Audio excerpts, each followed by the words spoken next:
Well, hello again, everyone, and welcome back to another special live edition of Rich and Haas. Well, you got one half of them.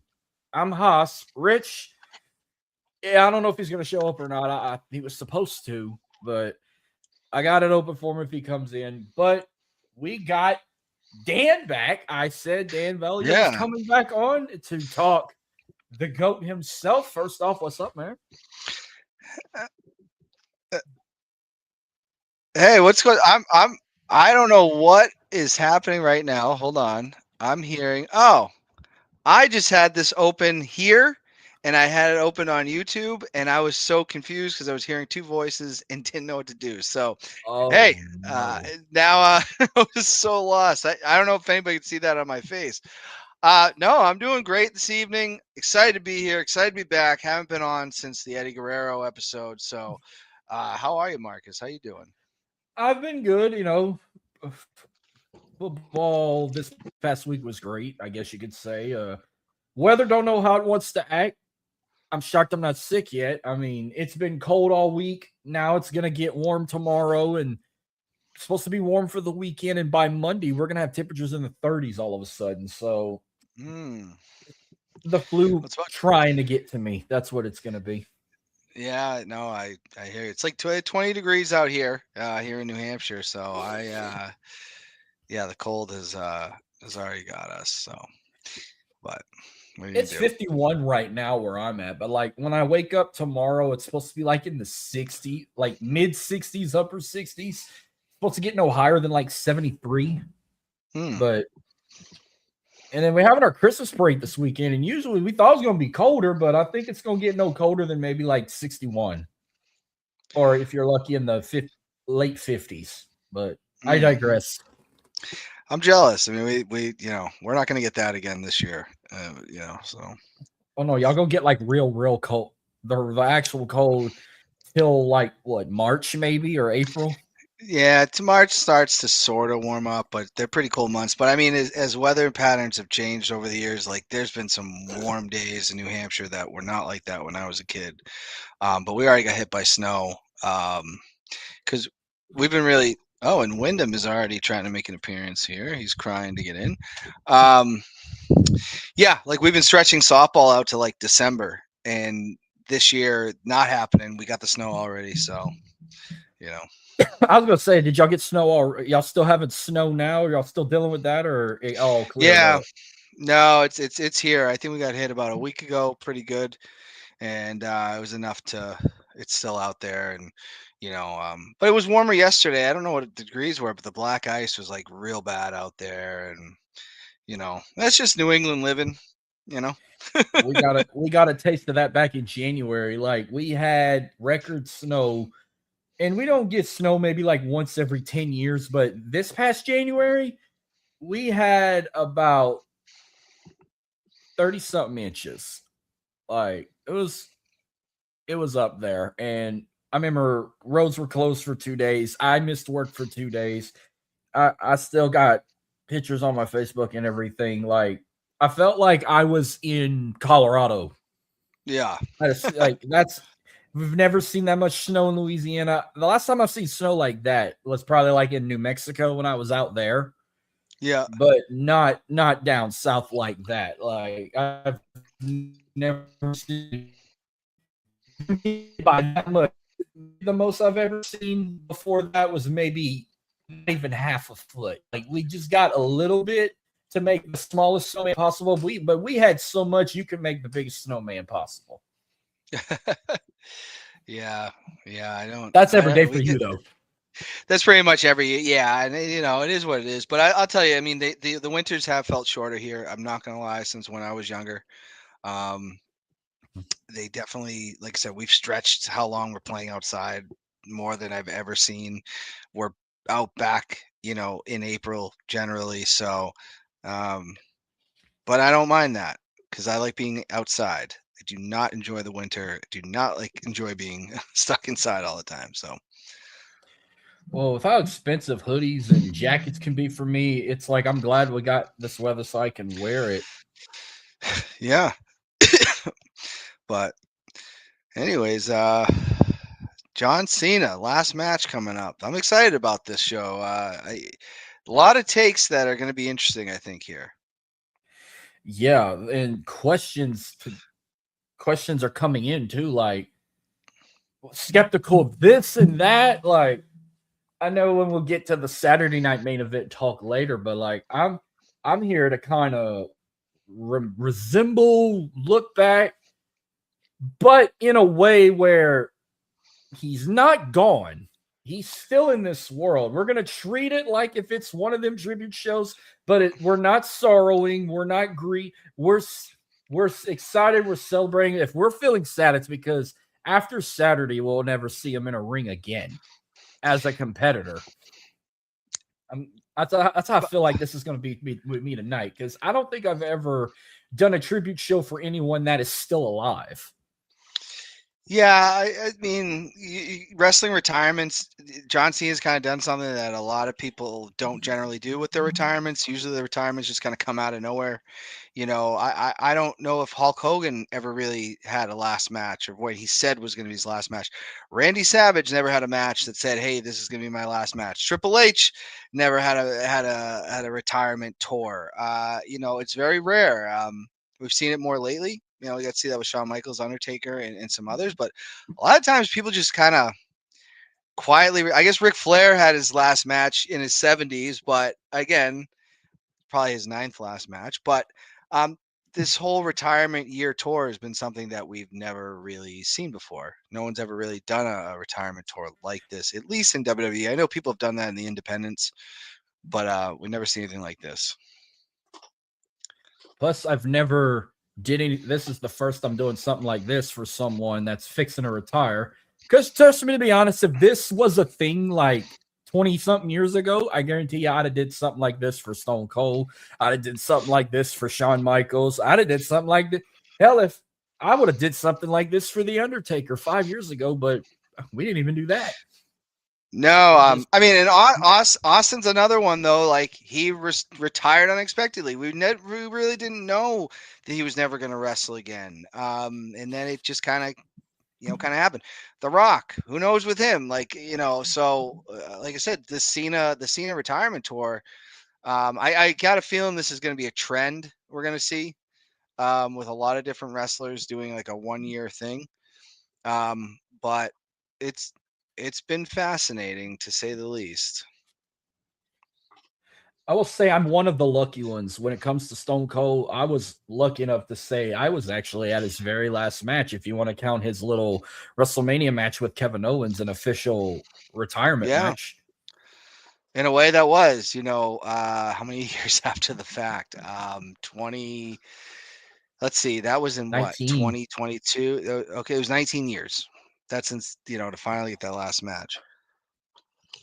Yeah, because to be honest, I didn't think they were gonna do it the way they did it. I thought it was gonna be something like The Rock did with Eric Rowan when they were in that same stadium for 8 seconds. No, they went like 20-something minutes, even though he didn't have his usual trunks on and whatnot.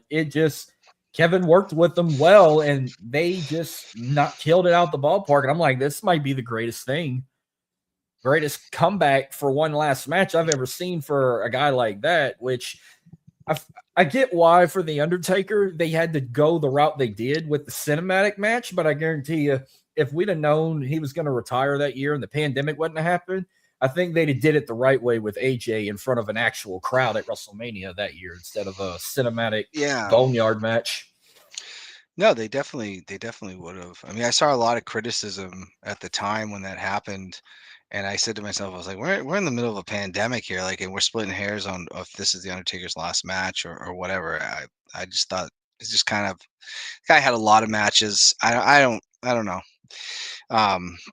But Austin, I will say, very unique. 19 years later, I figured he'd hit a few stunners. They'd just have a fight, but they went all out. It was a match, and tip of the cap to that, because that was really a good exclamation point to 19 years later, but glad he did it. So when you go back to we talk about this John Cena guy, you want to go back to to the very beginning. Did you watch that SmackDown live whenever he just came out and confronted Kurt Angle with the Invitational, and slap heard all over the world saying, what makes you qualified to compete against me? And he said ruthless aggression and just strapped a rocket to him. And then it just went on from there. Yeah, I mean, it took some time. I don't recall if I mean that I believe that was sometime in the spring, which I probably was not watching at that time. I was also when that happened, it's the start of the ruthless aggression era. What's not talked about a lot is like this is right around the time of the first draft where they were, they separated the rosters. They were no longer the World Wrestling Federation. They were now going to be World Wrestling Entertainment.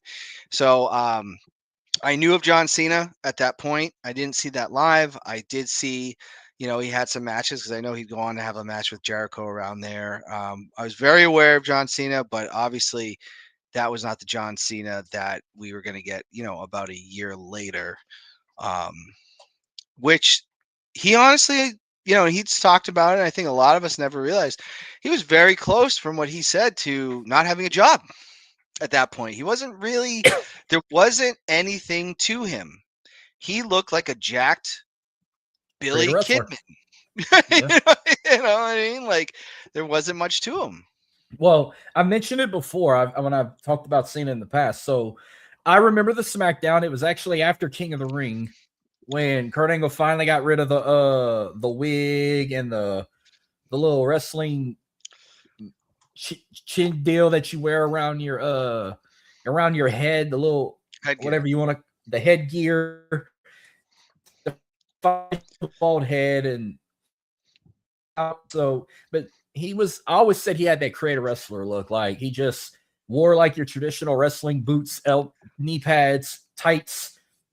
But he went by colors of where they were in the city. So like he debuted in Chicago. So he was wearing red and black, like if he was the Chicago Bulls or the Blackhawks. And he did that like everywhere he went. Like he was in Boston, he would wear green and white if he wasn't wearing black and yellow for the Bruins or even navy and red for New England or the Red Sox. His first pay-per-view in Detroit, he wore red and white for the Red Wings because he had his first pay-per-view match against Jericho in Detroit, which I'll never forget. Like Vengeance 2002 was one of my favorite underrated pay-per-views, but I'll never forget like how big of an upset that was at the time. His first pay-per-view match, he beat a guy who called himself the King of the World, a former undisputed champion, the guy who beat Stone Cold and The Rock the same night in Chris Jericho, which that was big for him. In a very good match too. Yeah, and I think that, I mean, from the get, because I do think WWE likes to rewrite history. I'm not sure, he talks about how he was almost released, and I'm not totally sold on that. I think there's some exaggeration because, like you said, that debut with Kurt Angle, he had a match right off the bat with Chris Jericho, and it did obviously didn't hurt him because Fandango had a nice little win over Chris Jericho and did nothing for him, but and he got a stamp of approval very early from The Undertaker. Now, I say that. If you look back at the Ruthless Aggression era, though, there was a lot of guys that they looked like they were going to push to the moon. Heidenreich, Nathan Jones, there's a list of them. Mordecai, Matt Morgan, that never went anywhere, right? So when he, I don't want to, I feel like they're rewriting history a little bit, but they did actually can a lot of people back then. Luther Reigns, Snitsky. Maven. Yeah, and I mean Maven had a run, but do you remember like in that time period where they would bring a guy out, right? They would hype him up, and it's gonna be the next thing, and then they just like scrapped it. We're done. Kozlov, Mordecai. Come back to, was it Mordecai? Was that his name? He was Kevin Thorne. Yeah, and then it was Kevin Thorne after that. Yeah, that was supposed to be this big thing, and it just, I mean, obviously it fell flat very fast, and they gave up on it. But if you look back at the Ruthless Aggression era, they gave up on people really quick. So that story, as much as I want to discredit it, because I don't believe they were ever going to fire John Cena, maybe they were. I don't know. I didn't believe that. I when he said that in multiple interviews, I'm like, how? Because it's like you were able to get that far before that gimmick change that became so iconic. You were just, I guess people were getting bored with, it's just the guy that wears the matching tights of wherever city they're from, but he never really got to get on the mic or nothing. They just would have him come out and wrestle good. People were getting tired of that. They wanted to see a change. And I felt like it was more of a test to him, like saying, "Oh, we're gonna have you try this character out, and if it doesn't work, then you're done." I felt like it was more of a test instead of saying, "We're about to fire you unless you do something." And he stated, "I remember I used to have that DVD, Word Life, his first DVD he dropped, and he said at the very beginning, he said, SmackDown on Halloween in 2002 fell on a Thursday. Well, Halloween aired on a Thursday in 2002, but they taped it on Tuesday nights and it showed on TV on Thursdays. So they were doing their usual Halloween party and they gave him the option. They say, we want you to either dress as Eminem or Vanilla Ice.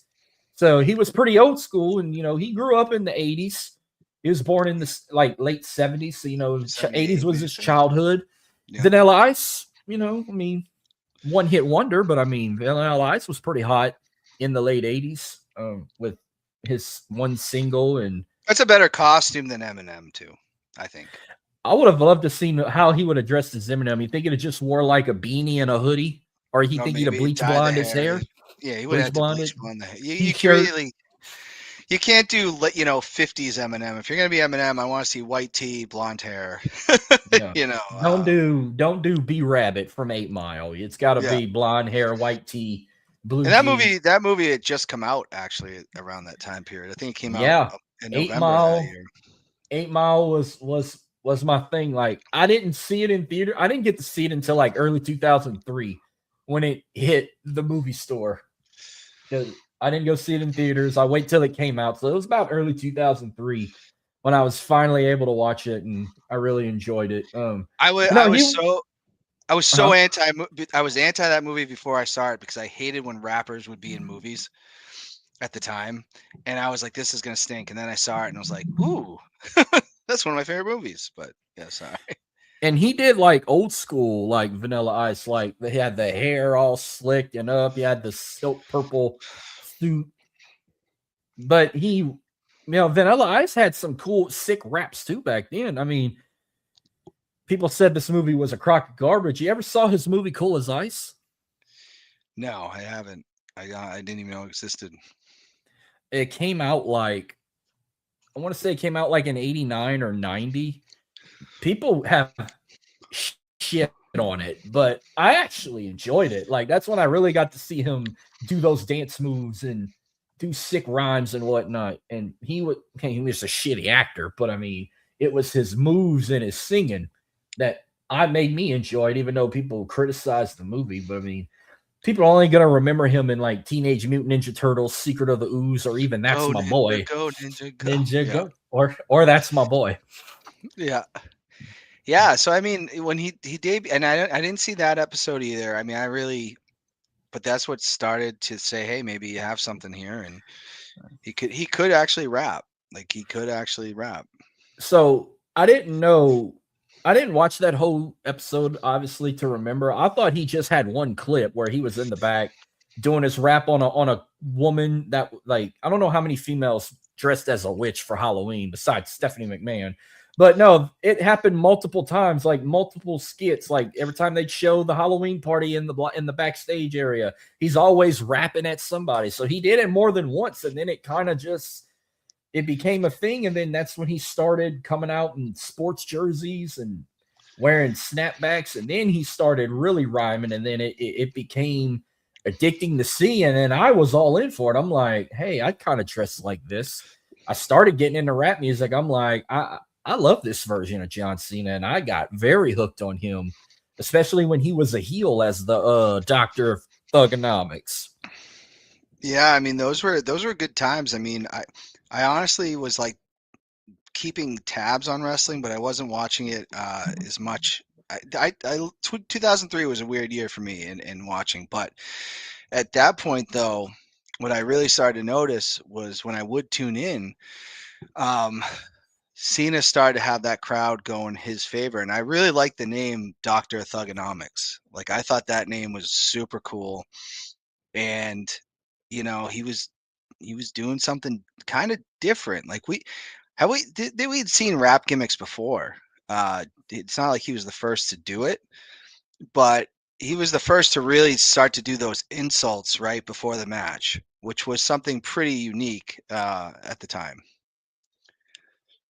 And it's the jerseys I got because it's like I loved how earlier today I saw it on Instagram. WWE did like a whole collage of like every single jersey he ever came out in. They had like, if you have Instagram, they have 6 different pages of like a collaboration of videos of him coming out. Like they had one, the first clip was like every single baseball jersey he wore, which shockingly, I don't think he wore every single MLB team. If he did, I'm actually shocked. But only thing I can say is yes, he has wore a Houston Astros jersey before. The 2003 Royal Rumble, he wore Nolan Ryan's rainbow jersey when he came out in his Royal Rumble debut. All I can say is John Cena, though, is not a legit Red Sox fan. And I think he's even said that in interviews because no Red Sox fan would ever wear Yankees. Where every year they would wear Mets, even in that role, but they would not wear a Yankees jersey. And he gave an interview in 2008 where he said, I kind of lean towards the Tampa Bay Rays. And I was like, the Tampa Bay Rays? Granted, they were good then. They beat the Red Sox that year in the ALCS. But anytime I saw John Cena wearing a Yankee shirt, I was like, ugh, just something a true New Englander would never do. Well, I know because they did it in like, they went from most to least. So he's worn more baseball jerseys than any other sport. And I thought maybe he has worn every team. I could be wrong, but I know he's worn throwbacks, especially when Montreal still had a team. He once came out in a Montreal Expo jersey. I can tell you the least jerseys he's ever worn was hockey jerseys. I think they said he's only, in those videos, he only wore like maybe 3 or 4. He wore a Wayne Gretzky one for the Oilers. I know that. He wore a Montreal Canadian one before. And something a New Englander also would never do. True New Englanders never wearing that, And I want to say, I forgot who the third hockey team was. It might have been the Rangers, maybe, or I don't remember, Rangers or the Islanders. I can't tell, but. And most of the jerseys he's worn were like throwbacks or iconic like players. Like he didn't wear a lot of current players, except like if he was in Cleveland, then yeah, he wore like a LeBron jersey or something. But like I remember him wearing a Brian Urlacher jersey. Yeah, he did that. Now this is gonna hurt you too. With him being a Bostonian, he wore the Lakers jersey more than any other NBA team, and I can tell you for a fact he wore Kobe, he wore Shaq, he wore Magic Johnson, he wore Jerry West, he wore he wore like 5 different Laker jerseys, and they showed them all. Yeah, I mean a Lakers jersey is not great, but Yankees is like that's in the DNA of a New Englander to never, ever, ever wear under any circumstances. Kobe, I think a lot of people will wear Kobe, especially since he's passed. But yeah, I can't say I ever agreed with him doing that. But again, he's not really a Red Sox guy. I don't think he's really a New England sports fan. I just don't think he is. And funny too is like Celtics, the only one I recall that he wore was a Bill Russell Celtics jersey. Larry Bird, he actually wore his Indiana State jersey one time when they were in Indiana. He has worn college jerseys too, like iconic players. Like he wore him for Indiana State. He wore Magic Johnson's Michigan State jersey once. He also wore his Lakers jersey too. I'm talking about any. I don't ever recall him wearing a Michael Jordan jersey. I know he wore a Scottie Pippen Bulls jersey once. I like that. He's worn Dr. J for the Sixers once. He even wore a lot of Phillies jerseys, like Herschel Walker when he was with the Eagles. He wore Tim McGraw's dad, who played for the Phillies before he passed away. What was his name? Mac McGraw? Yeah, that sounds. I don't know. I'm not sure. Tim McGraw, the country singer, his daddy was a famous baseball player for the I didn't Phillies. even know that. I just learned something. I did not know that about Tim McGraw. When 2004, the Rumble was in Philly, he died like a week before that Rumble in Philly, and he wore that Phillies jersey when he came out. And in his backstage interview, he wore his jersey and did a little tribute for him in his freestyle rap backstage. But he did Okay. college jerseys too. But NFL too. Like I've only seen him out of the two teams I have. I've only seen him in Nolan Ryan's Astros jersey for the 2003 Rumble, and when SmackDown was in New Orleans one time, he came out in an Archie Manning Saints jersey. Like that time, no Joe Horn, no Deuce McAllister, no Ricky Williams, like Archie Manning. Yeah, I mean, I definitely, if you're a sports fan, you probably got a kick out of the jerseys that he would, wear, which was something interesting about him, and that's what hip hop culture at the time really was in. I don't feel like people wear jerseys like that anymore. I don't think it's like the thing like it used to be. Because But everybody Mitchell, changes teams so quick. yeah, like Mitchell and Ness was such a big thing back then. Like I remember I would have a lot of throwback jerseys back in the day. I thought they were the coolest things ever. What was I'll say one thing about him to kind of keep it going. Obviously, you were there the last time he was in Boston and he won the IC title. We talked about that, but you remember the very first time you saw him? Okay, there you go. You remember the very first time you saw him in person? John Cena. First time I probably saw him in person. Well, it probably was. Let's see. Oh, actually, I do know. I remember I went to that Backlash in 05. Because like 2005 is when I started really going to wrestling events because you become an adult and you have your own money. You know what I mean? Yep. So we went to a Raw that year. It was in December at the Garden, and he was feuding with Kurt Angle, and he did some with Kurt Angle in the main event. But I remember Kurt Angle at the time, Daivari was his manager, personal manager or referee or whatever. Yep. and what I recall mostly about that night was Tajiri was heading back to Japan, so it was the last night at Tajiri. But I've seen I never really saw The Rock in Austin that many times live. Like I saw Austin maybe once or twice. Probably The Rock, same.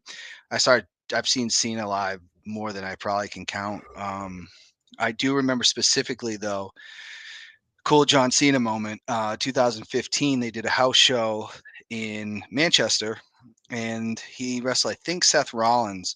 And at the time, like I was always back and forth with Cena. I love to say Cena sucks, but when he was wrestling The Rock at WrestleMania 29, I was all about Cena for that one.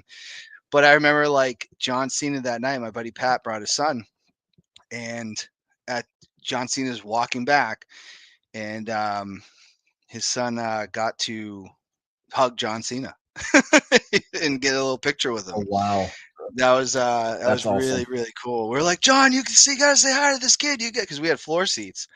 We are like, you gotta say hi to this kid, and he came over, and that was a really cool moment. And his son's much older now. I think he might be in high school. And but that was definitely a moment that he'll remember forever. Oh yeah. First time I ever saw John Cena, January of 2007. We hosted the Go Home Raw before the Rumble in San Antonio. This was when he was the WWE champion. He was feuding with Umaga. Oh yeah. He came out and interrupted Vince McMahon talking, and this was when Coach was you could say the quote unquote GM of Raw, or the one who was in charge of Raw. He may not have been GM, but like he was running Raw because they may not had a GM at the time. It might have been just Teddy Long on SmackDown. Coach was like just saying random shit to piss off McMahon, and he was like, "Well, I guess all these Cajuns want to see you in action." And he's like, "You're gonna fight Jonathan Coachman." Jonathan's like, "I don't want to wrestle." Cena come out to wrestle. It ended up being a gauntlet match. He's like, "If you want me, you got to get through these guys first." And there was like jobber after jobber after jobber until like it started off with like Lance Cade, Trevor Murdoch, Kenny Dykstra. Kenny Dykstra, Viscera when he was the Love Machine with the silky pajamas, the Great Khali. Like he ran through all them guys, and then he finally got his hands on Coach. As soon as he got in the ring, all it took was one FU. It was still the FU in 07, got the win, and then that moment where Umaga ambushed him, hit him with a Samoan spike, and did the Samoan splash through a table, and that's when Cena hurt his spleen. And he was They were saying he was quote unquote fighting with an injured spleen. And if you ever go back and watch the 07 Rumble, if you see in the video package when he does that Samoan splash off the top, if you see a white poster in the background, that was me holding it. We had four seats for that Raw. You won't really see me or really see what I wrote. I don't even remember what I wrote. I wrote something for Umaga. That's when Umaga was pretty hot at the time. I probably wrote something dumb like Umaga last man eating or something like that. I don't know. Yeah. But I tell you a crazy moment too. Like one of the craziest things I've ever saw, and it became a meme that involves Cena. That whole John Cena and Randy Orton versus the entire Raw roster. I was at that Monday Night Raw, and it happened here in my backyard. Oh wow! 2 weeks before WrestleMania 24, it was on St. Patrick's Day too, and that was like. And it was like an elimination style match, but I remember they turned it as a meme like a couple years ago. Like, man, don't hate on this. I had to attend this damn nonsense, but they ran through them and damn near eliminated everybody, but not everybody. I think they were down to like JBL and Umaga. JBL went to get a chair and he missed Orton and he hit Umaga, and Umaga just got pissed and chased him out of the arena. And Cena and Orton were by themselves. Still, Triple H came out and pedigreed both of them. Oh, because it was leading to that triple threat for WrestleMania 24. Oh yeah. But you have any crazy moment like you can think of like that you can remember, whether if you were there or not? Let me see. Nothing really. I mean, I think the big moment was when Pat's son Jackson really got to meet John Cena. That was really cool.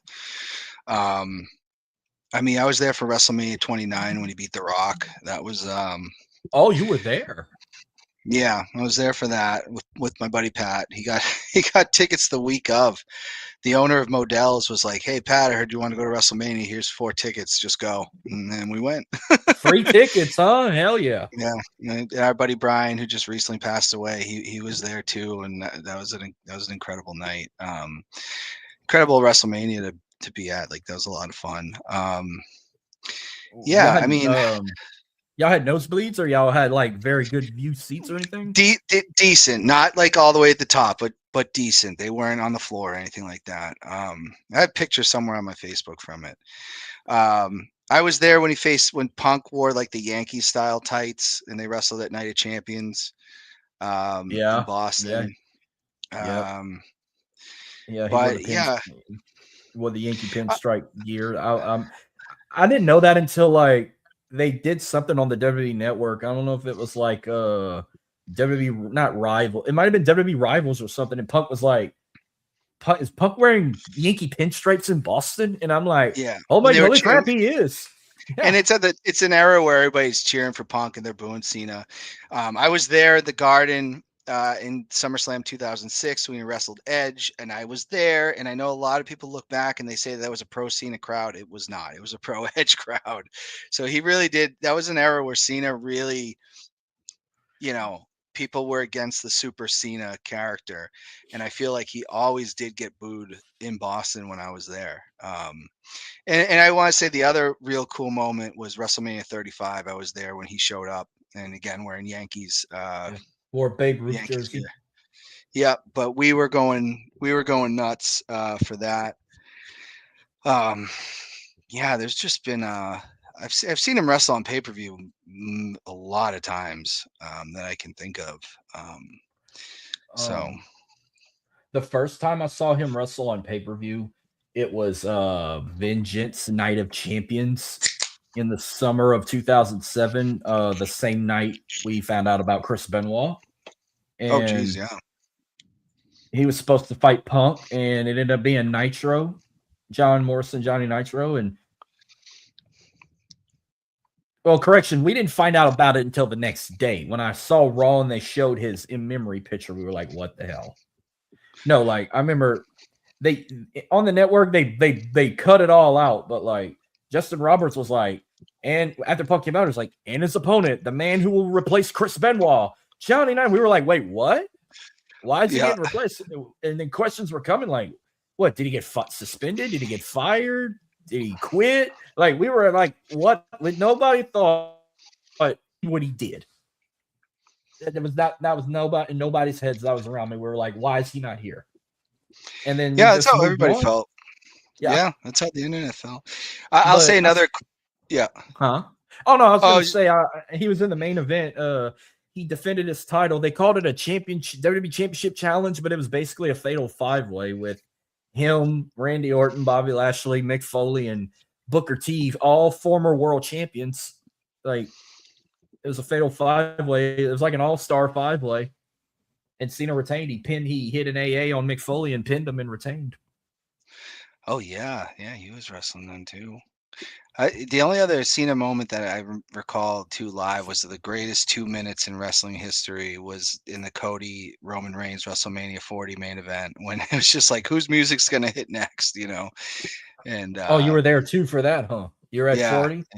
Yeah, that was incredible. That whole sequence of like, who is going to be, and here's John Cena's music. Boom, here's The Rock. Oh my God, it's The Undertaker, which we all thought, everybody was chanting Austin because that's what everybody thought it was going to be. Yeah. And obviously they never got the deal done, but yeah, a lot of incredible moments. How many Manias you went to? I've been to 3. And somehow John Cena ended up at all of them. Yeah. I've been and Cena, no, he wasn't at, he was at 3 of the 4 I went to, 25, 30, 34, and 38. We would have had 42, but that got taken from us. Yeah, that's not right. We got Money in the Bank instead, but don't worry, I'm gonna be there. I'm gonna end up going somehow. I'll be in the area or not far from it, unless you got Clemson week 1, and then the next night I'll probably be in New Orleans for Money in the Bank. It's all Labor Day weekend, which don't make sense. Money in the Bank after SummerSlam don't make no sense at all. But no, I first WrestleMania 25. In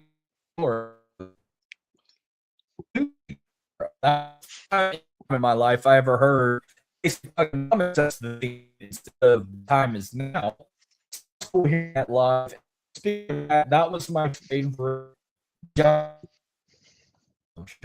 My favorite John entrance when they had National Guard guy all dressed like John Cena, and then like a little tunnel for him to come out, and they were just doing that, and it was the coolest thing ever. Oh yeah, 25. That's all the Cenas. Yeah, that was all like National Guard soldiers that did that. Oh, really? That was so cool. Yeah, that was one of my favorite entrances he did. Yeah, I always remember that one, and then the even the one the following year where they had the Marines like doing the marching and walking and doing like flipping the like guns. Yep. When he fought Batista. Didn't care for MGK singing them out. Didn't care for the choir singing them out for 27. Didn't care for that USA video package they did for him against Rusev. I don't even remember what other kind of crazy. No, I did like the one they did in Chicago where CM Punk was one of the gangsters in the car. The Al Capone that one was style. pretty cool. I honestly, I really like. I'm not a big into the WrestleMania entrances, but I can say, like, if you look back at the WrestleMania 21 entrance, that one I like a lot because that is about to be his crowning moment as the guy. Like, you just knew he was winning the WWE title that night. And I really actually like his entrance with Wyatt at 30. Just the way he's walking. He fought Wyatt. Yeah. He was just so serious. He also fought him in that. He also fought him in that Firefly Funhouse match, but he didn't really have nothing special there. That was just, it went from coming out in front of no one and then just magically get teleported into a cinematic match. Which that's my favorite cinematic match ever, is that particular one. You know, as much as I criticized that WrestleMania, because out of nowhere, it just happened. Like everything got canceled. Everything had to be pre-taped and everything. I actually had the nerve to go back and rewatch that match plus the Boneyard match. And I'm like, this was actually good shit. They were great. I honestly loved that. I loved that WrestleMania for the sure fact is we had nothing at that time. And the fact that we got still a WrestleMania was those cinema. I like the cinema. If you don't do those matches all the time, then they're a lot of fun, you know. But it got robbed of two things. It got robbed of Undertaker having one final match before his retirement to the sunset, and it also took away Bray Wyatt having an actual WrestleMania moment in front of fans before he passed away. Yeah, which you couldn't, no way to predict that, but yeah, I mean overall they gave the fans something, and that's what really started the two nights. And now the two Yeah. nights, I can't imagine going back to one night. Like I remember at first being like, no, you can't do two nights. And now seeing what it is all these years later, I'm like, oh, you have to have two nights. The two nights are awesome. You think even if the pandemic never would have happened, you think they'd have still went that route, went two nights, because you'd either had to go two nights or you'd have had like a damn 6-7 hour WrestleMania. I remember reading dirt sheets saying that they were seriously considering two nights before the pandemic, and then the pandemic gave them all that they needed to say, "Yep, this is what we're going to do." And it's fantastic. And I'll tell you, going to WrestleMania 29, WrestleMania 35, WrestleMania 40 blew it out blew the doors off it, because there's just something about going to the stadium two nights, and you get through night one of WrestleMania and you're like, oh my God, I will be back here tomorrow. Like it's a cool experience. It's crazy the prices that are now, but it's 38 was two nights as well. So like I've been in that boat too. Like I got to go in AT&T Stadium back-to-back nights. And after that Stone Cold KO match, when it closes out, and I'm like, I'm coming back tomorrow. It ain't over. I don't have to go home. We got more tomorrow. Like it's awesome. We didn't even have the damn Roman Brock match yet. That's tomorrow night. It's unbelievable. I mean, honestly, like you go to your hotel, you're leaving the stadium, and you're like going back to your hotel, and you're just like, I'm coming back here tomorrow. Like this is just the start. And by the end of Sunday night, you're like, ooh, that was a weekend. That was a weekend. And we went to NXT that time. So as much as I despise the city of Dallas, that was probably one of the greatest weekends ever, because I did about everything you can do. I literally went to 5 shows in 3 days. That's awesome. When I first got there, and like from 4 different companies. Like I went to a GCW show right when I got there. I went to For the Culture. Then after that, I went to Ring of Honor, Super Card of Honor. I got to be there for FTR versus the Briscoes, best tag team match I ever saw. Then the next night, I went to NXT Stand and Deliver. And then after that, I went 20 more miles to Arlington and went to WrestleMania Night 1. And then when Sunday came, I went to WrestleMania Access and the Superstore and all that. I spent maybe like half the day over there trying to meet wrestlers, getting back in the 2K22 scene with the new control play after they canceled 21 after how bad 20 was. And then went back for night 2 and had so much energy. I hit a C4 and drove 7 straight hours back. I didn't get home till 6:30 in the morning. Oh, that's a grueling drive. Yeah. Woke up, thought I had a hangover because like I slept all day and I had no energy to watch Raw. You thought I was hungover and I didn't drink 1 drop of alcohol. I don't eat, dude. Honestly, after the 2 nights, like I couldn't imagine staying another night for Monday Night Raw. Like Saturday at 40, it's 11:30, right? And you're already in an arena to watch NXT. And there's something cool about being at a wrestling show that early, and knowing like this is just kicking off the day. And then you're hanging out in a parking lot with just nothing but wrestling fans. Like how much better can it get? I had the best time hanging with wrestling fans when I was at the second Mania in New Orleans, because everywhere I was turning, everyone was either too sweet in me or wishing me a happy Rusev Day. Yeah. I love the cosplay that goes on too. Like I really do like that. You know. Which, back to the Cena thing, probably one thing that upset me because they hyped it so much and it was the biggest crock of garbage. I felt like they could have did better with his Undertaker match at WrestleMania 34. It was a squash match for Cena, and it really disappointed me. Yeah, I mean, I enjoyed what it was for what it was. I thought it was hilarious that him just sitting in the crowd hanging out. I thought that was a good element to it until the Undertaker actually showed up. So was I mad that it was a squash? I can't say that I was, because I just found the whole way they did it. I just really thought it was entertaining. He's sitting out there in the crowd drinking a beer like 2 hours before, and running through the stage after Charlotte ended Asuka's streak. Yeah, yeah, it was crazy. It was good stuff. I'm gonna bring up some hilarious moments here. I got one in mind. You want to talk about raps? I mean, anytime he did a freestyle, you never know what he's gonna say. One I'll always remember. So it was the night after No Mercy 05. They were always in Corpus. Remember Carlitos Cabana? Yeah. He was doing an interview with Kurt Angle and Shawn Michaels because they had like a hell of a Iron Man match at the Raw Homecoming when Raw moved back to USA Network, and they ended in a draw. They did a 30-minute Iron Man match and it ended in a draw, and he interviewed both of them before they got interrupted by like Big Show, Edge, Lita, and then here comes John Cena. Then he's just one at a time. He hits a rap on each one, but like remember Kurt Angle used to wear that mouthpiece. He told Kurt Angle, he's like, the wrestling whether you like it or not, Kurt Angle's going south. Forget your mouthpiece, I'll put my piece in your mouth. Told Carlito, instead of spitting out apples, you should choke on these nuts. He threw a pack of these nuts at him. Called Lita a slut and said, y'all should run the other way when you see her. I shook her hand last week and she gave me gonorrhea. That was one of the funniest lines ever.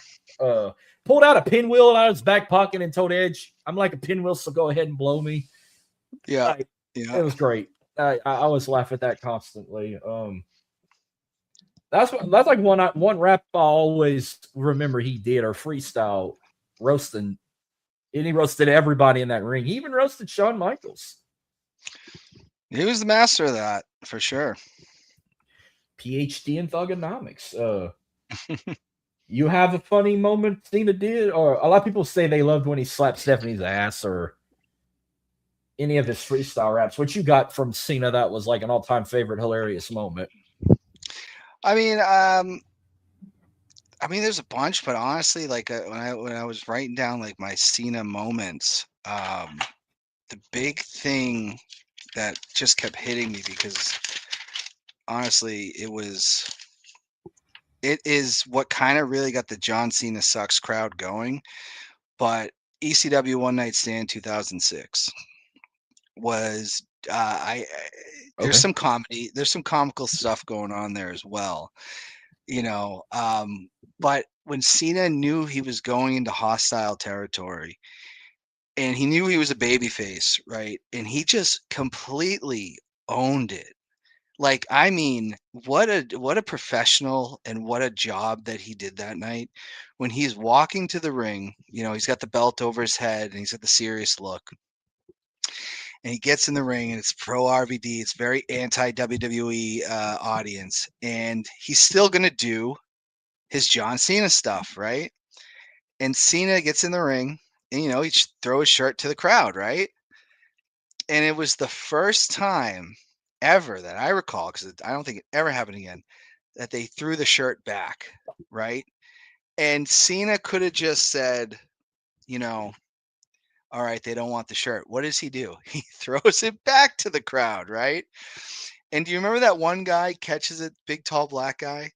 He catches He wipes his ass with it. He spits on it, throws it back. And I remember watching that. Yeah. Stood over the barricade and was like, yeah.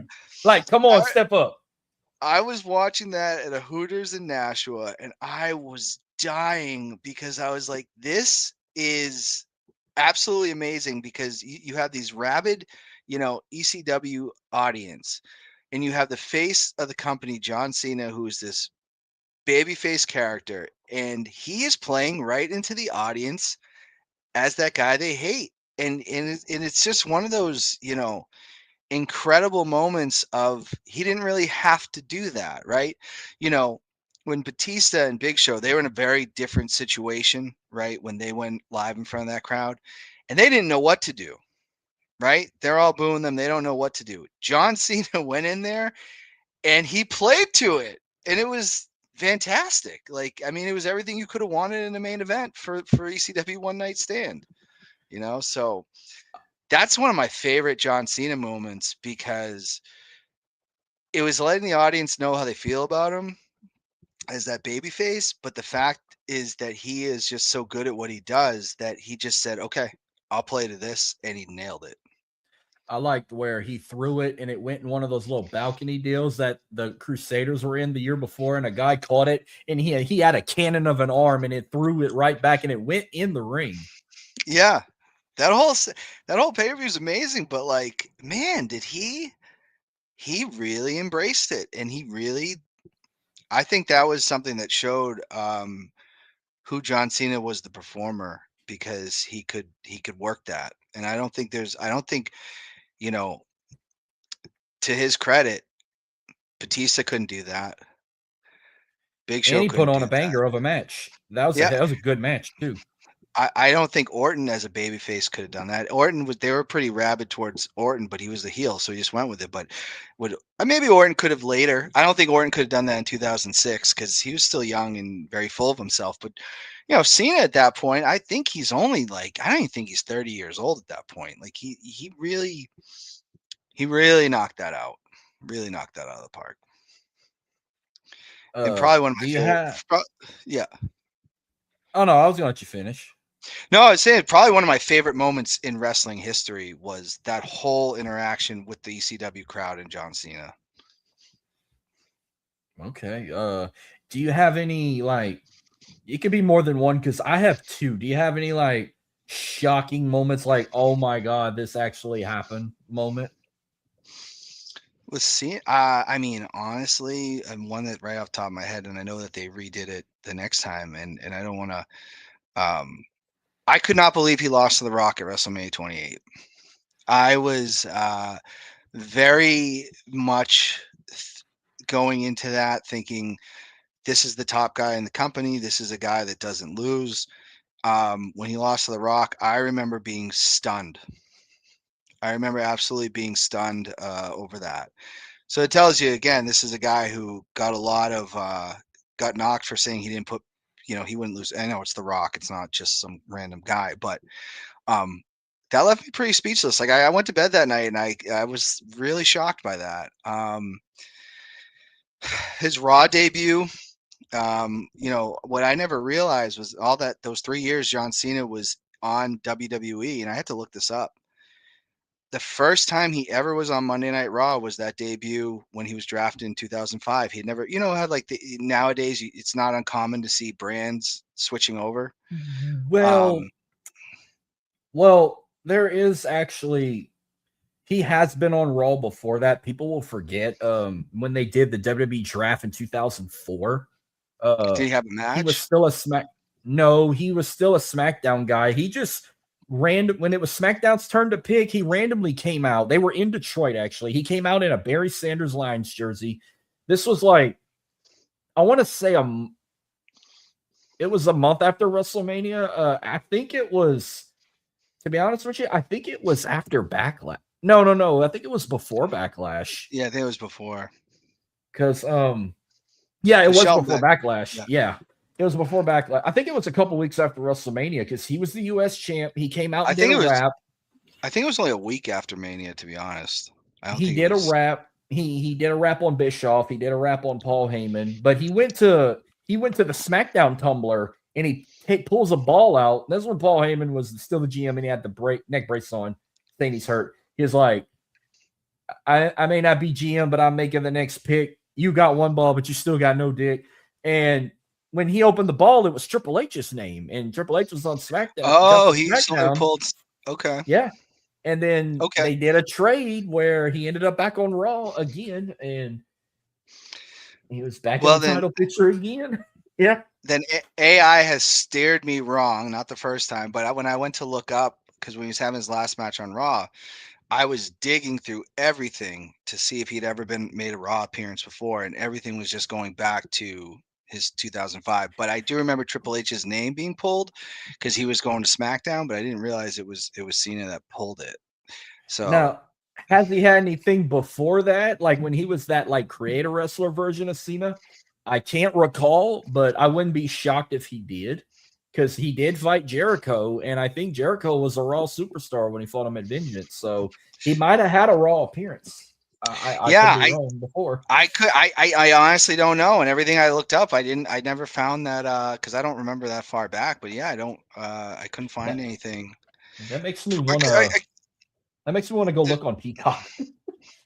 Yeah, but that was that shake up when he went to Raw. You knew it was coming because Raw was always the premier show, and you knew John Cena was kind of the biggest guy in the company at that point.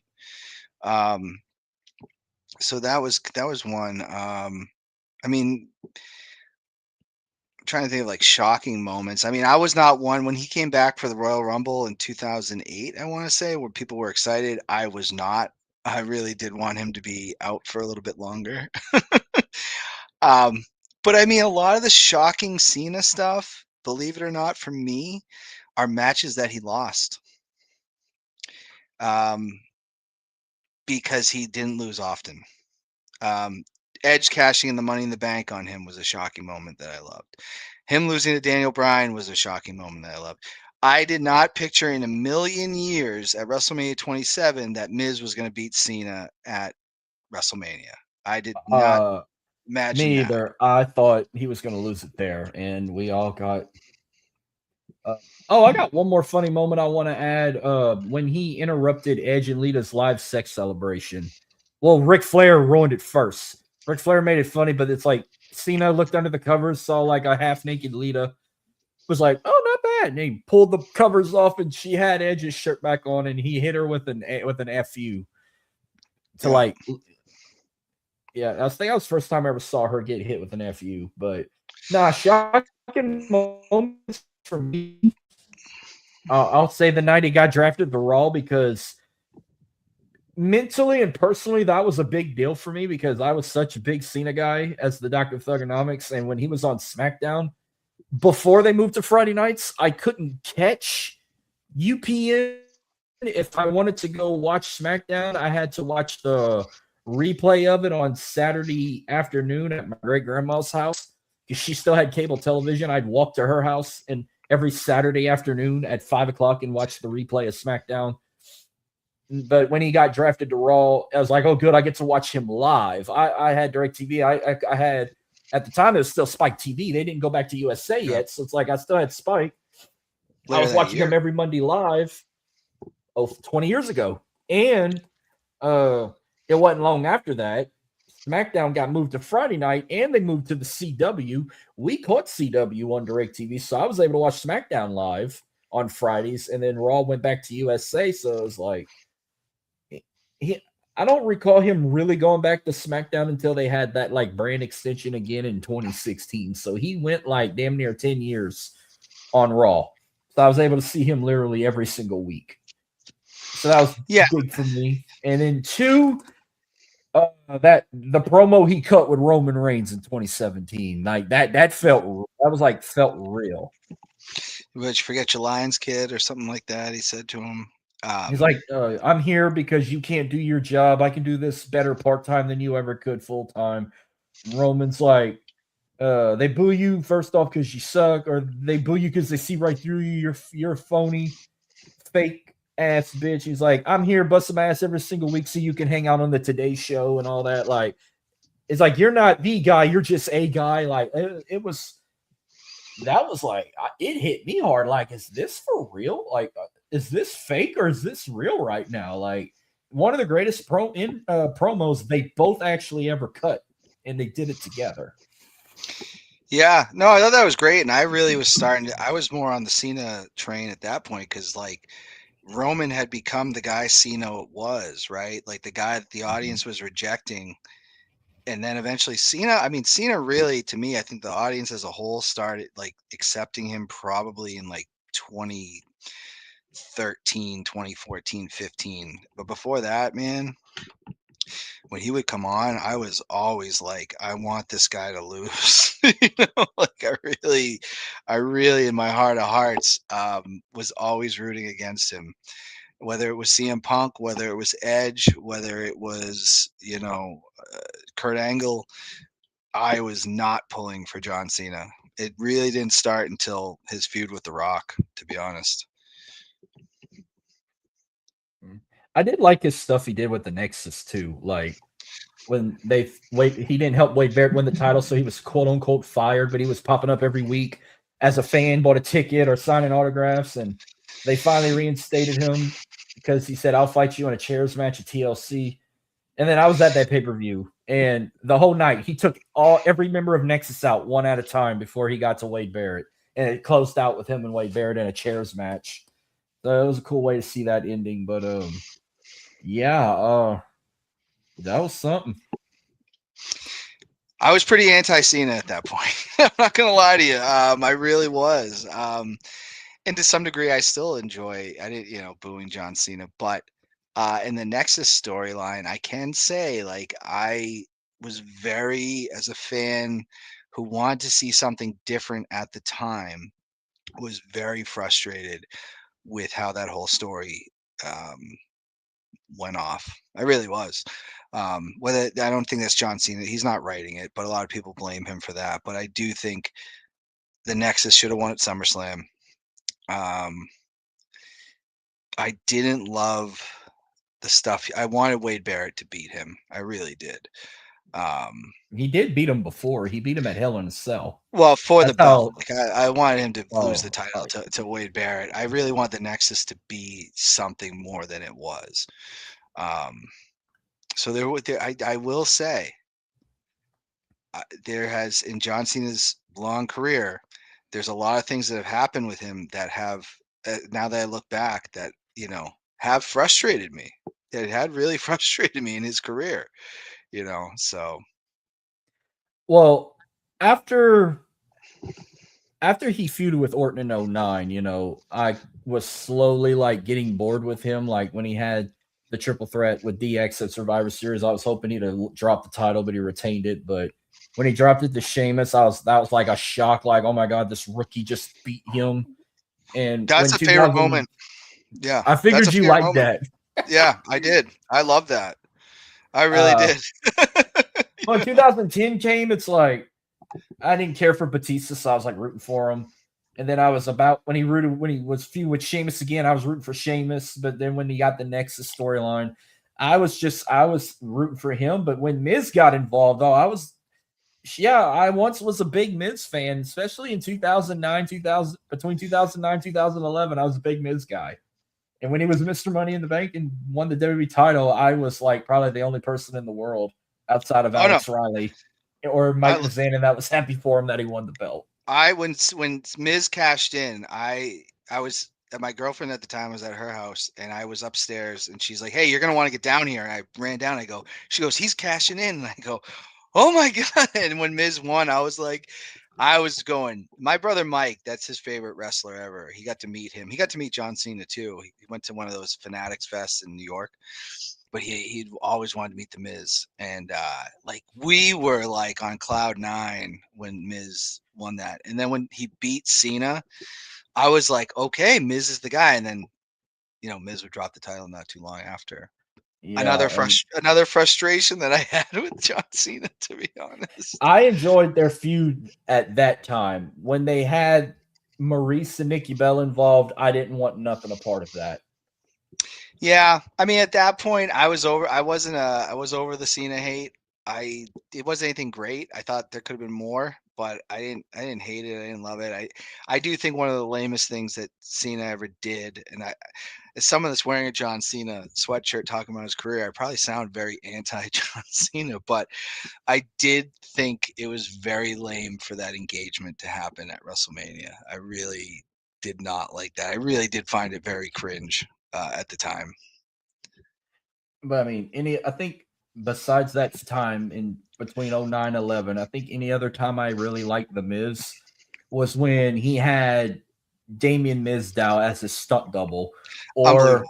when he had the Miz Taraj, like Bo Dallas and Curtis Axel as the Miz Taraj in Yep. 2018. I actually enjoyed them three together. Like people thought it was kind of corny with them, but I enjoyed the Miz Taraj.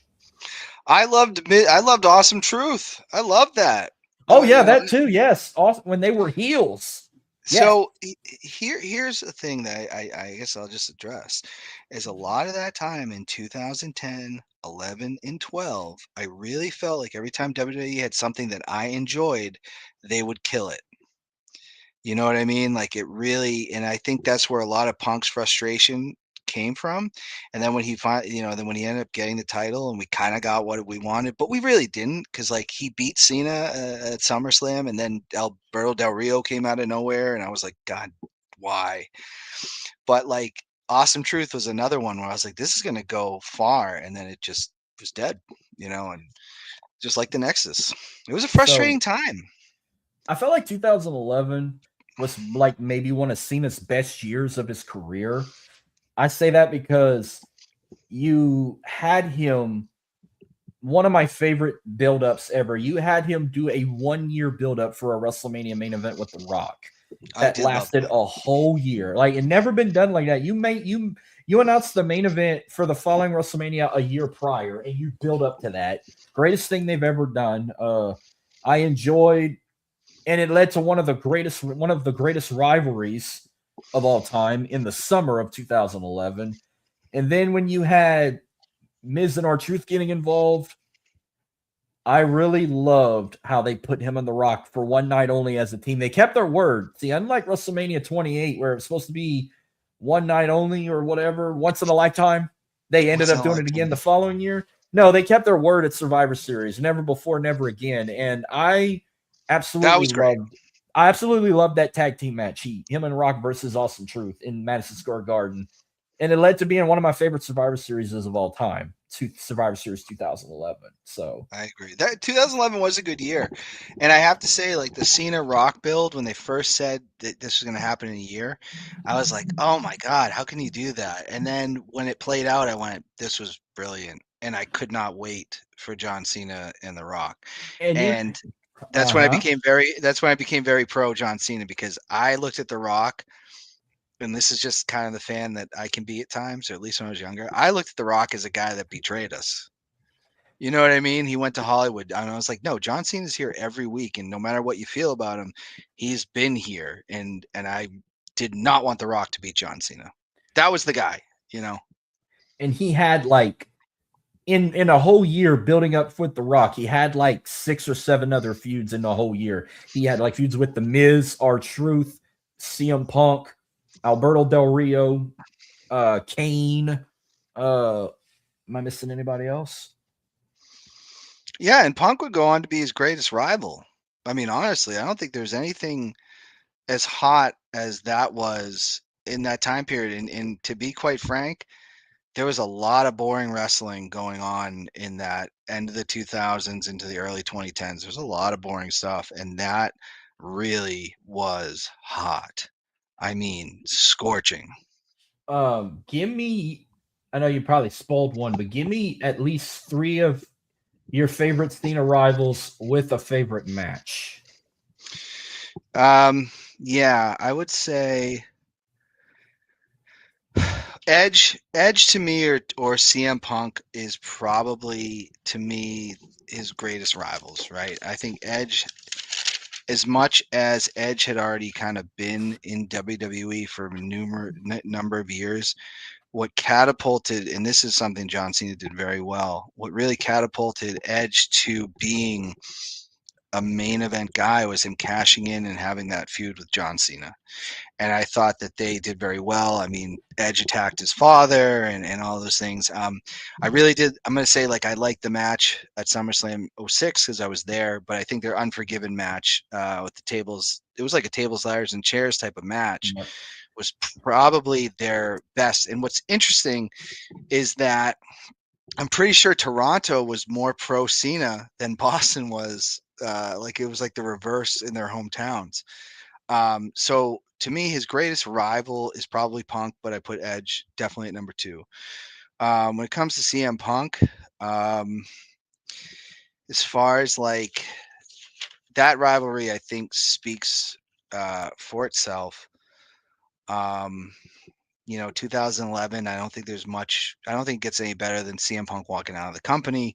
CM Punk and Punk gets a lot of credit, but this stuff was really going on when he cut that promo on Cena, and you felt like, there was really tension backstage between the two of them. Like you believed it. You know what I mean? They did a really good job. I mean, there was a time where I was like, yeah, I don't think those two like each other. You know what I mean? Like that's how real it felt. So I would say Punk, obviously the Money in the Bank match. Actually, Punk is in 2 of my favorite Cena matches, period. Um, I got the Money in the Bank, and then they had a match on Raw, and I think the winner got to face The Rock or something like. I can't remember exactly what Yeah, happened. it was on Raw, but they said that was probably the greatest Cena match ever, and I didn't know if that was true or not, but I remembered that Raw. Yeah, I the winner got 2013. I just remember, and I recall they did a pile driver, which had been outlawed in WWE. And I remember that spot when the pile driver happened, and I was like, "Oh, what's going to happen here? That's not a move they're supposed to be using because no one did it." And they, from what I had heard, is like John Cena and CM Punk just said, "We're doing it. Like we're going to throw a pile driver into this match." So I have that match in there too. It's this third rival like. This is tough because I was leaning towards Orton, but when you asked me to name an Orton Cena match, absolutely nothing is really coming to my mind that's really sticking out. So I'm going to replace him with AJ Styles and their Rumble match, where Cena, which is one of my favorite Cena moments, is when Cena beat AJ Styles and tied Flair's record. That's one of my favorite Cena moments too because I didn't think anybody would ever get near that record. So when he tied it, it was like, wow, I can't believe that happened. And it was the only time I think I would have rooted for AJ to not go over John Cena. So, and AJ Styles, I give him a lot of credit because that's a newer rivalry, but he's been in the company now almost 10 years. mhm. And I think he goes down as one of John Cena's greatest rivals. And to just throw a little bit more spice on that, and that was Royal Rumble 2017, if I'm not mistaken. Yep. But they had a match before that, and I remember it was Some going to be. was it Money in the Bank or SummerSlam? Because I think they had like back-to-back pay-per-view matches in so. 2016. I think it was probably Money in the Bank, and I remember I had a softball game scheduled that night for 7 o'clock. And I went to all the coaches and said, I was a coach of one of the other teams. And I said, I cannot play at that time. And I said, I will not play at that time. I need someone to change because I am going to be watching John Cena versus AJ Styles because historically, I looked at AJ versus John as the match that Flair and Hogan never had in WWE because I looked at AJ Styles as, and I think you'll agree with me here, he was the biggest star that had never worked WWE. He was the face of TNA. And it's not, and back in 2016, like there's no relationship between WWE and TNA, right? And I remember for years and years and years wondering why AJ Styles was not in WWE. So for him to have that match, the number one TNA guy versus the number one WWE guy, I just think that they've had all these matches now, but back in 2016, it was a dream match that you never thought could happen. All right, so before I tell you the rest of mine, I'm gonna just go off and limb and say this. I just watched the trailer for Street Fighter, so I got to see Cody Rhodes and Roman Reigns in this trailer. Oh, very cool. It looks insanely awesome. I can't wait to see this. I mean, Pictures out there, two out of three are mine. Uh, I definitely put Edge. I know it's always a toss up with like an Edge or a Punk or Orton or something to say who was his greatest rival ever, but as a teenager watching it in '06, I just thought from the beginning of the year when he cashed in Money in the Bank to their final one-on-one match in TLC. I loved everything they did back and forth, and it never got old. Even if you had like RVD involved in a triple threat or this person or that person, they just told great stories, and I thought that was the greatest rivalry of '06. And my favorite match was the TLC match at Unforgiven '06 because it was the first one-on-one TLC match, and it was like, oh, you beat me in my hometown, I'm gonna beat you in yours, and I'm gonna reclaim my belt back. And I felt like Edge did get a pop, but yeah, Cena got booed when he came out, but then they all role reversed it. And then the FU off the top of the ladder through two tables was iconic when he won the belt and he got it back. So I put that up there. CM Punk, like you said, I mean, nothing's going to top the Money in the Bank ladder, their match at Money in the Bank in Chicago, where Cena's contract was, Punk's contract was up and he was going to walk out of the company and walk out of Chicago with the title. That was the first match I've ranked 5 stars since Undertaker's Shawn at WrestleMania 25. That was like the greatest 30 minutes ever, even though Vince and John Laurinaitis tried to get involved or even tried to get Del Rio to cash in. I still thought it was a great match. They killed it, and then it was anti-Cena there as well. But nothing. They tried to like make it similar, like One Night Stand. Yeah, they had a sign in the crowd: if Punk loses, we riot. Or if Cena wins, we ride. You can't copy the OG sign. But that match, I still think that one was better than the one they did on Raw to fight The Rock. And because I don't remember that match. I've only watched it once. The one at Money in the Bank, I've watched multiple times. And then more on the line than the Money in the Banks, for sure. Yeah. Exactly. Cena had his career on the line, too, because Vince said he was going to fire him if he lost the title. And he lost the title, but that's when Triple H came back, relieved him of his duties. It's like you're not firing John Cena. Yeah. COO, Chief Operating Officer. Now, I put Randy Orton because you think this is going to remind me of like Stone Cold and The Rock. These were the two faces of the Ruthless Aggression era. Yes. And they've always, I was lucky enough to see them wrestle once in person at TLC 2013. I was there when they unified the belts. The big gold belt, the WWE title, and Randy Orton won it. But that's when they had it on that like clothes hanger deal. Yeah.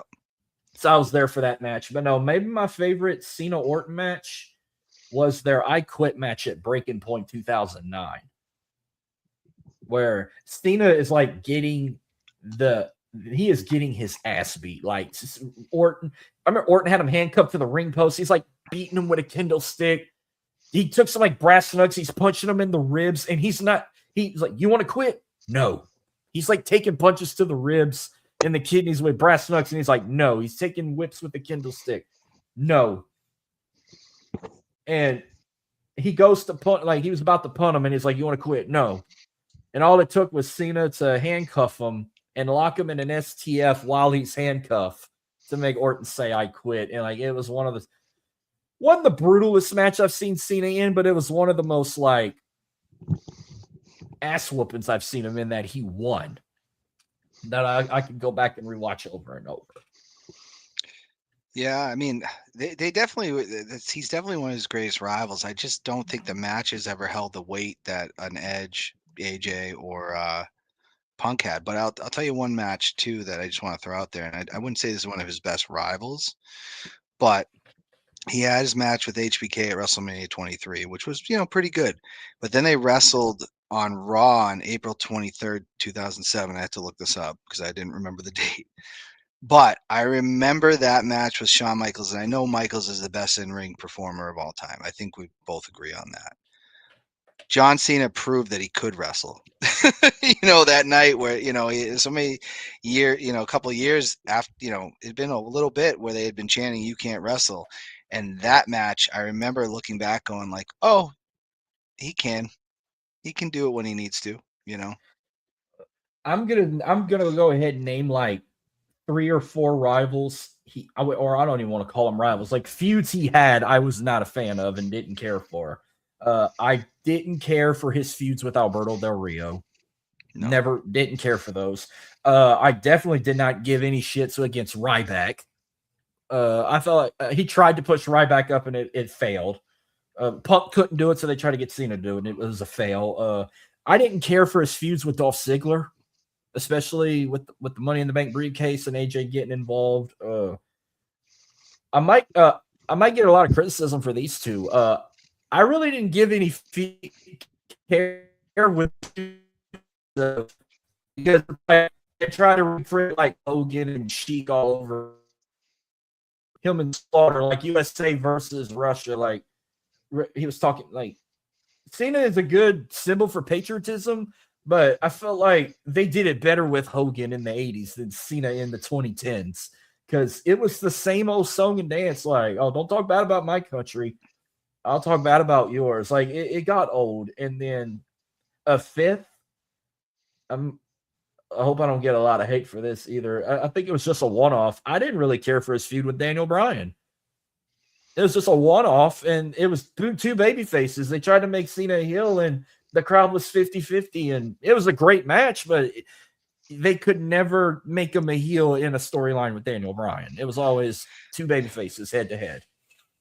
Yeah, and that storyline actually was one where Cena wasn't really the vocal point of it. Like they were trying to demonstrate that, Daniel Bryan's held back by the machine. And honestly, it was a babyface move because if you remember for that SummerSlam, Cena got to handpick his opponent. And he Yeah, picked and he Da- listened to Da- us. Yeah, we wanted Daniel, but and it was he like gave that. after that, it And- was like pointless. Anytime they tried to work again, it was boring. Well, wasn't when the crowd was Cena paying attention to this too? I can't remember when they were going to have the match, the like you said, the unification with Orton and Cena, and everybody was chanting for Daniel Bryan.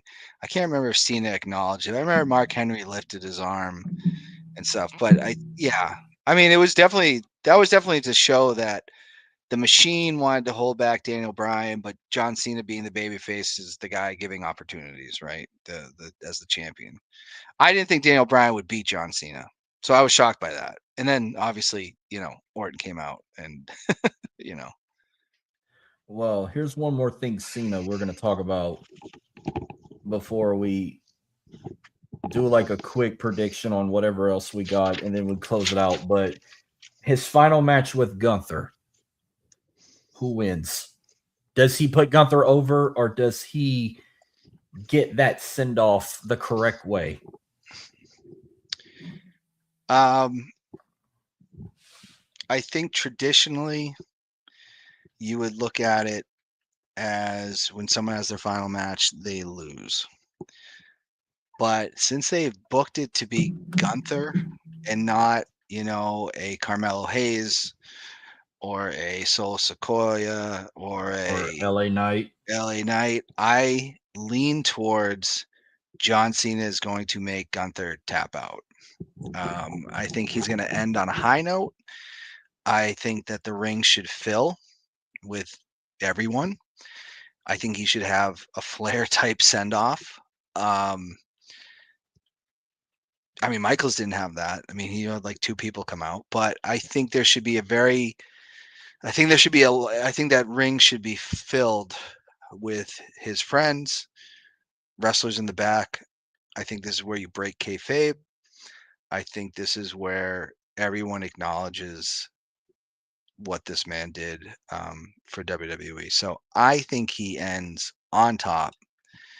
But I could be wrong. But I think if you're gonna have him end in a win, then Gunther was the right guy to pick. Now, the level of the face as being the face he's on that same pedestal as like a Stone Cold Steve Austin or a Hulk Hogan. Is as high as you can get as the face of the company and the face of a franchise or this or that.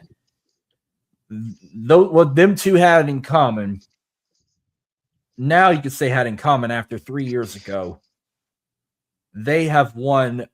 People forget Hulk Hogan's final match was in 2006 at SummerSlam against Randy Orton. That was the last time he I had a was there. WWE match. I was there. Yeah. And he won. But Yeah. no one expected that was going to be his final match and he would never wrestle again. I didn't think that. I figured, he might come back a couple months later, might have a one feud send off or whatnot. No, that was his very last match and he won. Stone Cold Steve Austin was able to get one more chance after 19 years. He had one last match with Kevin Owens and won.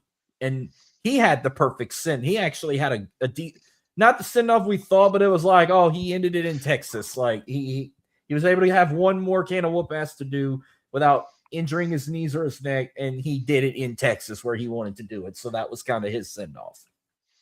Not everyone else has been so lucky to win their very last. Now, Undertaker, if you want to count that cinematic match as his very last match, then yeah, that was his final send off too. I mean, but everyone else not so lucky. Like Shawn Michaels didn't win his last match. Goldberg didn't win his last match. Kurt Angle didn't win his last match. I don't even think Triple H. I don't even think won his last match. Whatever he had before. I think his last match was Batista. I think it was Batista. I think it was. No, he did.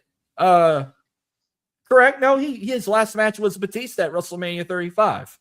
Yeah, Triple H did win his last match. Okay, yeah. So you can put Triple H with Stone Cold and Hogan and Undertaker. That's all I can think of when it comes to faces like that. But I think Cena, with how big he was, like he had the record of like what the most wishes granted for Make-A-Wish. He didn't have the record of merch selling like Austin did with Austin 316, but he sold quite a bit of shirts, especially with what he had with the reunion tour. You already shit on one retirement on Saturday night's main event. Don't shit on a second one. You might as well give them what they want. Everyone's already getting emotional that we're at the finish line in a couple nights. Let him finish strong. Like whether he makes Gunther tap out or pins him, let him put on a banger match. I don't care, like a 30-minute match, 40-minute match. Let him put on something because I feel like the whole show is literally going to drag on just Cena himself in a good way. Like if it's a 2-hour show, literally the first 40 minutes of the show are probably going to be those other 3 matches we're going to predict. And the rest of the show is video packages of Cena with a grand entrance, a 30-minute match, 40-minute match with Gunther. And then you got this 15, 20-minute farewell that they need to do the right way. The show's mainly going to focus on him.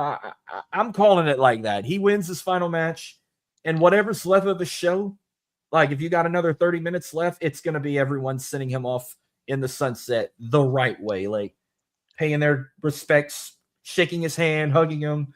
Because I don't know who's all going to be there. Besides Kurt Angle, they said Kurt Angle's supposed to be in attendance for his final match. I had no words on like a Ric Flair or Undertaker. I think Flair's still under contract with AEW. Like they're gonna do something. I assume Undertaker will probably be there. Yeah.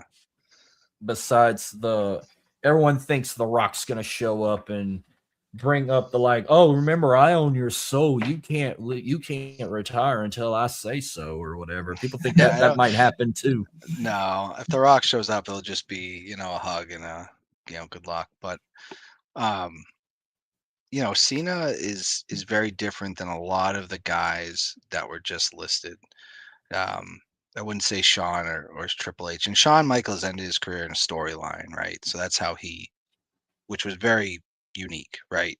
Because I didn't think he was actually going to retire. I thought he was going to break the streak. But I thought he was going to, no lie.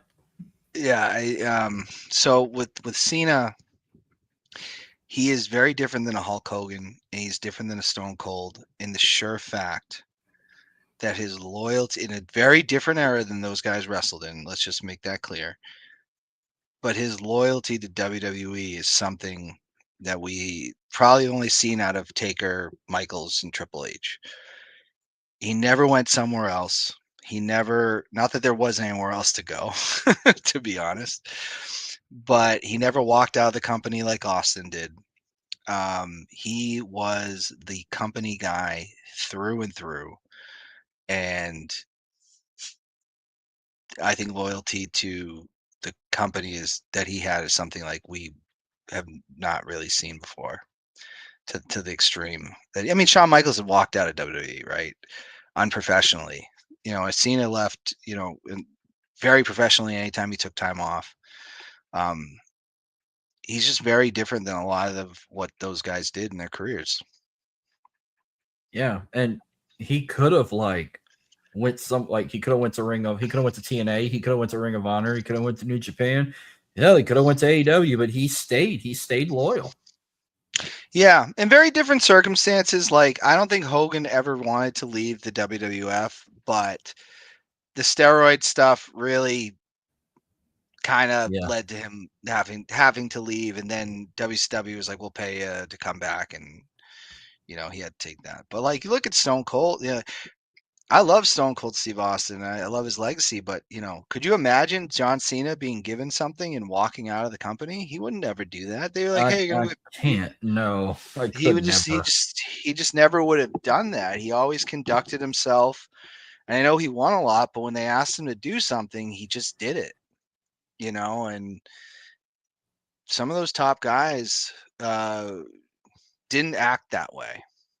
you know. And when Austin walked out, I actually agree with where Austin was coming from.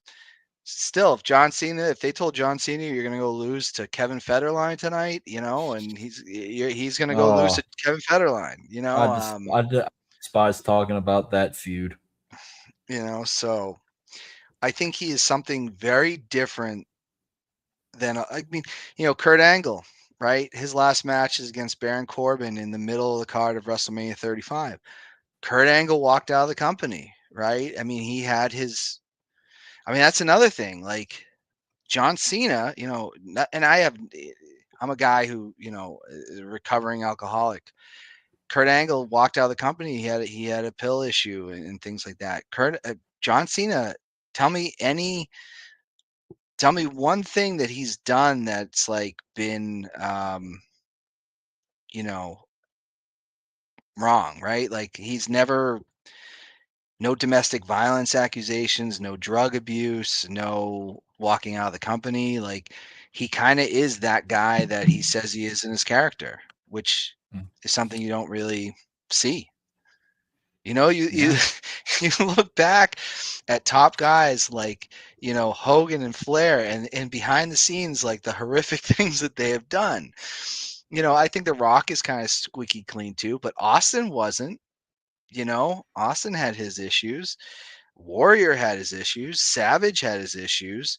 John Uh-huh. Cena, like Kurt Angle, Uh, had his issues. He's squeaky clean in real life. the only issue I think Cena would ever have is his version of house rules. Like, oh, you gotta dress like the freaking prom to eat in this dining room, or you can't wear shoes in Yeah. this part of the house, or I he think that was didn't played up for the cameras, though. I really do. he You did know, just like his relationship with Nikki. Like he said he never wanted to get married and have kids, and now he's married, and I wouldn't be surprised if he tries for kids at his he said age. he won't. He did it on a podcast. So that's his wife now. That's an agreement that they have. But what I'm just saying is, yeah, maybe he did those things at home where he's strict about stuff. But I can say, like, he is a guy, and you could say it's the wellness policy, and you can say this other things. He started a trend in wrestling where there's like, let's be honest, most of our people that we idolized as kids in professional wrestling behind the scenes were pretty bad individuals. And I Yeah. think Cena was the start of like, yeah, there's no skeletons there. And there's not a lot of skeletons and a lot of people on the roster these days. And I think Cena kind of started that trend. All right. Well, I don't think they'll add another. I think they're just going to stick with 4 matches, so we'll stick with that. But tell me who you think could win these other ones. You got AJ Styles and Dragon Lee versus Javon Evans and Leon Slater. AJ and Dragon Lee retain. Yeah. I don't think it's a tag team title match. I think it's a non-title match. Oh, it'll just be a very good match. You know. Yeah. The fact that it's a non-title match, I wouldn't be surprised if they give this one to Javon and Leon Slater, but I'll just go ahead and also say AJ Styles and Dragon Lee win, even if it's a non-title match. Bailey versus Soruka. Bailey? I don't know. Yeah, I'm gonna go with Bailey too, even if Zarya gets involved. Because if you're watching NXT, Zarya is in a feud with Soruka. And then finally, it's just champion versus champion, no title on the line. But we got Cody Rhodes versus the new NXT champion Obafemi. Yeah, I mean, if Obafemi is which I honestly want it to be Ricky Starks, but that's just me too. I do think this guy Obafemi is wonderful. Don't get me wrong. I think if you are going to have him come to the main roster soon, there's nothing that could spark that more than a win over the WWE champion. However, in a company where you are the face of the company, should you be losing to someone from NXT on network television?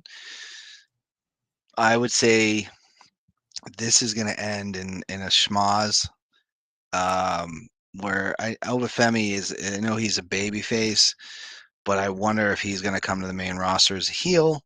I wouldn't be surprised if he snaps, gets disqualified. There's a beatdown on Cody Rhodes, and maybe this leads to him coming to the main roster. And I know you'll probably say, well, he has the NXT title. Well, a lot of people have come to the main roster, whether NXT champion, they can fix that real quick. Yeah, Kevin Owens done it.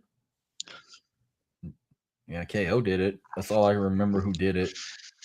KO was wrestling matches on the main roster. I feel like I don't think Finn Balor didn't come on the main roster as NXT champion. No, he just dropped it to Joe. I thought Joe came in as NXT champion for a short time, then he lost it.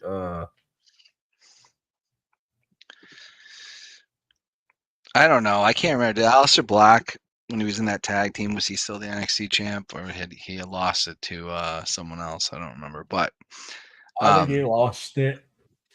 You could do something along those lines. I don't know. I think that besides the John Cena match, I mean, that's got to be the most hyped match on the card, because they haven't done that in a long time. WWE champion versus NXT champion, and I think that's I love that. Yeah. Well, I mean, I got nothing against Obafemi. I think he's great. I just didn't think he was going to win it back from Ricky Saints at Deadline. I really wanted Cody versus Ricky. That would have been a great match for Peacock, because I don't think they're not on NBC no more. That would have been great to see. But I think Cody and Oba, I think, could be great. But I'm going to go with Cody Rhodes. There's no title on the line. Either way, Cody's going to win. Even if Ricky gets involved or not, because Ricky is a heel now. Ricky or Tony D'Angelo there has been showing up. So I don't see this going. I see a schmoz happening. I think it opens the show too. I think Cody and Oba kick off Saturday night's main event, and then it closes out with Cena and Gunther. That's how they should do it, because there's rumors that Cena's going to open, and I'm like, don't do that. You can't. Yeah, no, I think that was false advertisement, a hoax. I hope. But I'm now, unfortunately, I'm not going to watch it live. I mean, I'm going to watch it later that night, so I'm going to do my best to stay off of social media. I'm going to have to mute everything, mute every notification, go on do not disturb mode, because we have a Christmas parade that weekend. I'm going to be busy with that. Got to pull a truck, got to drive a truck in a parade and all that. I might go out and drink a few, but when I get home, I'm going to watch it. Either that same night, or I'm going to get up super early in the Sunday morning and watch it before I start watching my NFL games of the week. But I will tune in, and I'm looking forward to it. I mean, we might as well finish it. And we knew it was coming. I know everyone's getting emotional that it's about to be over, but I guess you could say it's time now. I mean, I enjoyed watching him for 20 plus years, but I feel like it's time to move on and let the next generation take over, and he's going to pass the torch to somebody else to be the next face. Well, I think he's already done that. I think Roman has clearly been the face of the company for like the last 10 years. I was shocked by the retirement because I just figured Cena would be, come and go here and there for years to come. I do think what he did here was unique. I do, as a fan, have a lot of issues. And again, they're not made, but like I would have done things. I'm not a wrestling creative writer or anything like that, but a lot of stuff that they did, I would have done differently. Personally, Mm-hmm. I wouldn't have limited the dates, but he said that's what they told him. I would have tried to nail that heel turn out of the park instead of just doing it because really it just came off as like, let's just check this off the box as something that he could do in that last run, which it kind of fell flat, and then he had to pivot back. I would have had the last match in Boston. We know how that goes. I do love what they did in Boston. Don't get me wrong. That was one of the craziest reactions I'd ever seen. But yeah, there was a lot of stuff, and and I hope Cena sticks to his retirement. A lot of wrestlers don't. He's not 50 yet. He will be soon. But what a crazy journey, and when you really think about it, it really tells you that the Attitude Era is so far gone because this was the first star, and I'll throw Brock Lesnar in there, but he didn't stay around. This is the first star of the Ruthless Aggression Era, and he is retiring. So that tells you how far away the Attitude Era really was, which was, 24 years ago it ended. So. Well, all right. Well, this was great. Thank you again for coming on. We went longer than expected for just two people, but it was worth it. But let them know where they could find you before we wrap this up. Let Freedom Ring with Dan Beaulieu YouTube channel, Facebook page. We should have episodes coming back in 2026. Awesome. We'll see. Don't know what, but if you look on Facebook, there's a lot of people interested in coming on the show. So I think it's time to bring it back. Hell yeah. All right. Well, yeah, I'm at Big Hoss 337 on X, Facebook, Instagram. You know where to find me. This was great. Thank you again. Hope you enjoy Cena's last match, and we'll see where we go from there. But thank you for everyone tuning in. Y'all enjoy y'all's weekend. Stay warm, and I will see you soon down the road. All right, Marcus. Thank you. I'll see you soon. All right, man.